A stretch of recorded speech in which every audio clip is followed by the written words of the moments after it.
Cece-kuce ya ɓarke kan gina fim house, wani katafaren gida mai ɗakuna birjik da wani matashi ɗan fim mai suna Sultan Abdulrazak ya gina a unguwarsu ta Ɗorayi da ke cikin birnin Kano. To amma bayan gina gidan al'ummar Ɗorayi sun yo ca sun ce ba su amince da wannan ginin gidan fim ba, domin a fahimtar su zai zamar da unguwar dandalin holewa da tara mutane masu muggan ɗabi'u da suke ganin zai iya gurɓata musu tarbiyyar yara. Wannan batu ya kawo cece-kuce a jihar Kano har ma da maƙota.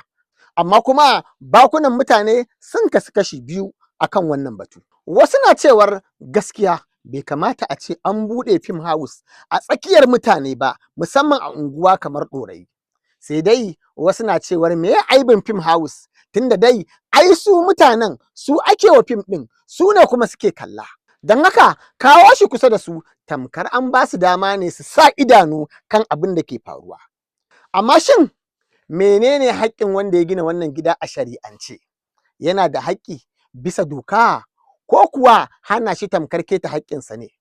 Dillalin wada an ce shi ya san kuɗin jariri.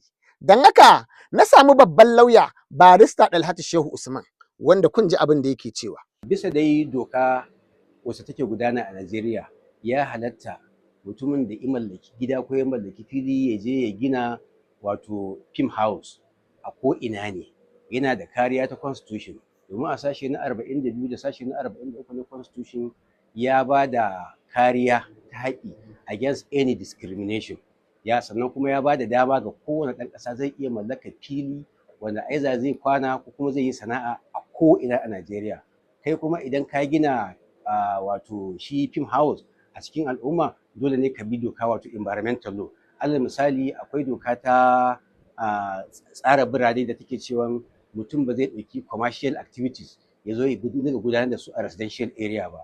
Akwai kuma irin doka kamar ta ka zo ka kawo environmental pollution, amma muddin zaka kiyaye waɗannan dokoki to ya halatta kai film house a ko ina a cikin Najeriya. To yanzu haka ma dai gwamnatin Kano ta dakatar da buɗe gidan domin hukumar tsara birane ta ce ba a yi ginin bisa doka ba. Kenan a iya cewar kanwa ta tsami ƙwarnafi ya faɗa. Amma ku menene ra'ayinku?